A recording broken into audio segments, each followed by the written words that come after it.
અન્વય વ્યતિરેકાભ્યામ સચ્ચિદાનંદ લક્ષણ અદ્વૈત રૂપમ બ્રહ્મોયમ મનસા વાચા ગોચરા એમ કરીને પંચદશીકાર કહે છે.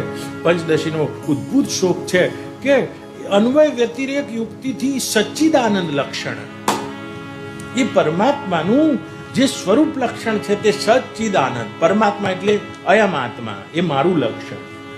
અને હું અને મારું એ સ્વરૂપ શું તો કે સચ્ચિત અને આનંદ. પહેલું સત, બીજું ચિત અને ત્રીજું આનંદ. આ ત્રણને આપણે અન્વય વ્યતિરેકથી જોઈએ બા તો કે આ સૃષ્ટિમાં પહેલું મારું લક્ષણ સત. સતનો અર્થ થાય ત્રિકાલા બાધિત્વમ ઇતિ સત. ત્રણે કાળમાં જેનો અભાવ ના થાય તે સત.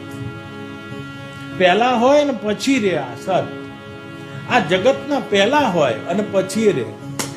આ જગતના કારણ રૂપે હોય. જેમ દાગીનાના પહેલા સોનું હોય અને છેલ્લે સોનું હોય, તો જગતના કારણ રૂપે હું મારો વિચાર કરું બા તો સતરૂપ હોવાના કારણે આ જેટલું પણ ઇન્દ્રિયો, આ અંતઃકરણ, આ દ્રશ્ય, આ દેહ, આ જગત, આ પૃથ્વી, આ વાયુ, આ જળ, આ અગ્નિ, આ આકાશ, આ જીવ, આ ઈશ્વર, આ જેટલા પણ આભાસ દેખાય છે એમાં મારું આત્મા સતરૂપ હોવાના કારણે આમાં મારો અન્વય છે.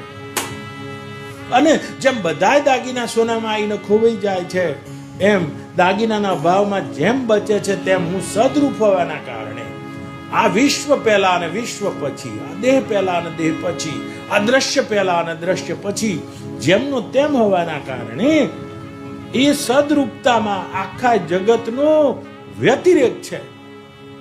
અને મારી સદરૂપતા હોવાના કારણે આ બધામાં મારો અન્વય છે. મારી સદરૂપતા અને સત્તાના કારણે જ આ બધામાં સત્તા દેખાઈ રહી છે.